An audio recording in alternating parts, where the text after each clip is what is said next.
Seorang kritikus ingin mengkritik dirinya sendiri melalui sebuah pandangan yang akan dia sampaikan. Berikut ini adalah pandangannya.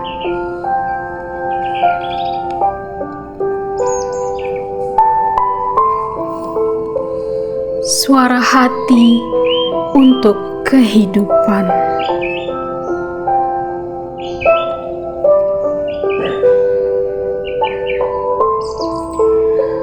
Allah telah menciptakan manusia dengan penciptaan terbaik sesuai dengan ilmunya yang sangat tinggi.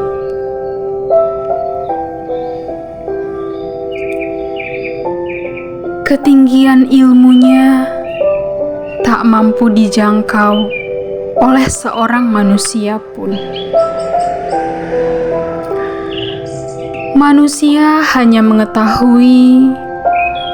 menjangkau ilmu sebatas apa yang diajarkan Tuhan kepadanya, dengan cara pengajarannya yang berbeda-beda bagi setiap manusia.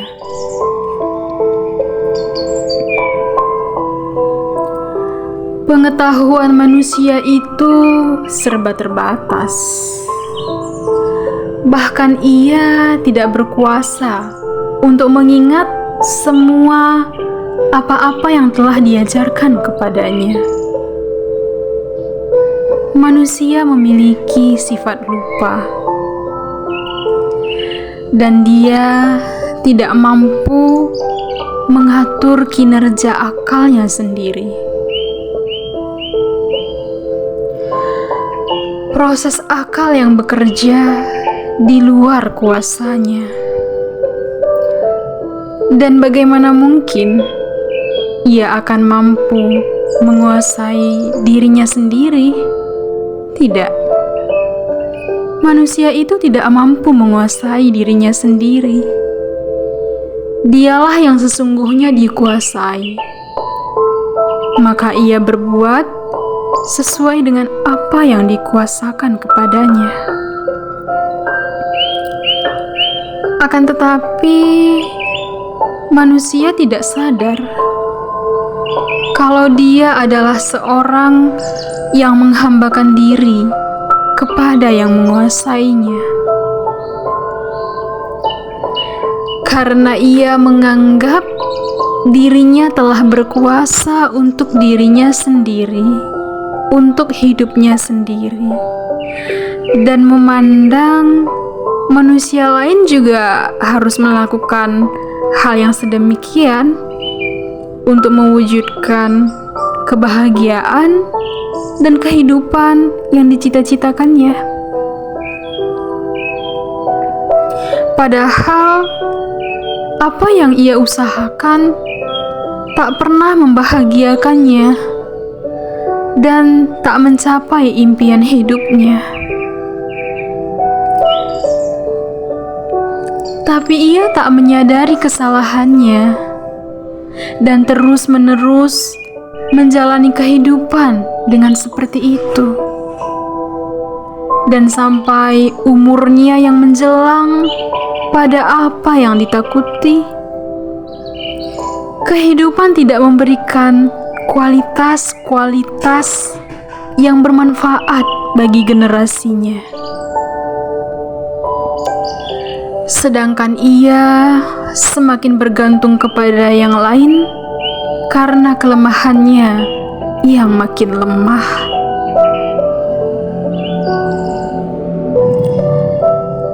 Akankah ia menemukan kesalahannya, kekeliruannya? Akankah ia akan mengubah cara hidupnya, pandangan hidupnya?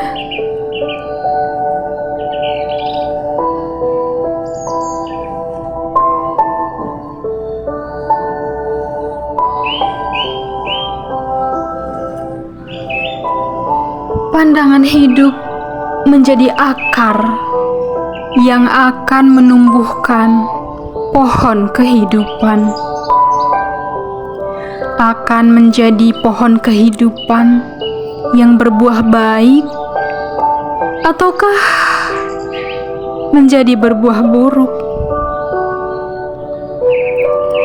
Karena setiap perbuatan tidak akan dibiarkan begitu saja. Jika kita melakukan kebaikan, maka kebaikan itu akan datang kepada kita sebagai balasannya.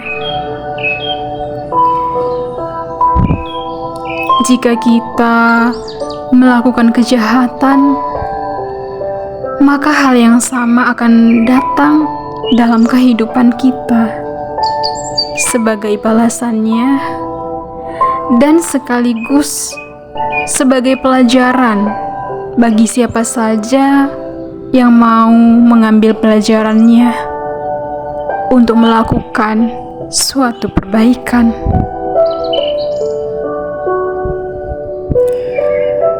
Begitulah hukum kehidupan yang akan selalu menegakkan keadilan Sang Pencipta.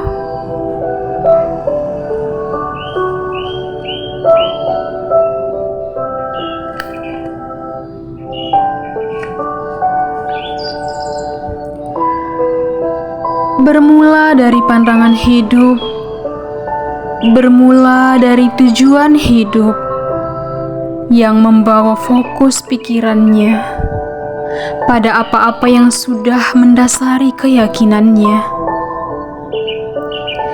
tanpa mempertanyakan pikirannya sendiri, tanpa peduli kebenaran akan pandangannya, tujuannya, dan keyakinannya.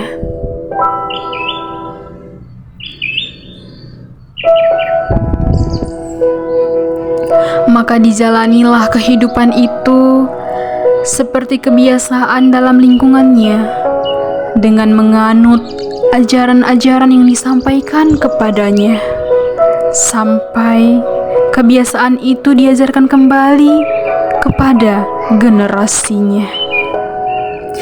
Tapi ia tak pernah peduli dengan kebenarannya, atau setidaknya mempertanyakan dan merenungkannya sejenak. Benarkah kebiasaan ini?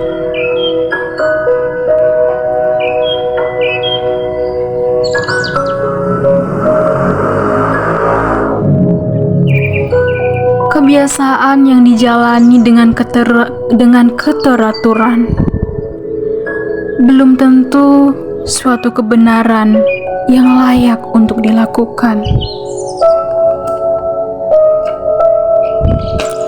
Karena setiap manusia yang diciptakan sejak ia dilahirkan ke dunia telah membawa kebenaran tertentu.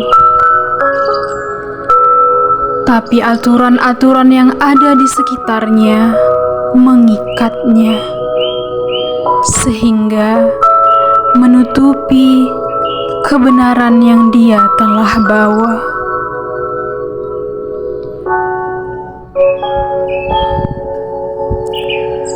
Kebenaran itu menjadi tertutup karena kebiasaan dan keteraturan yang azak dalam lingkungannya mewarnai dirinya menjadi sesuatu yang lain.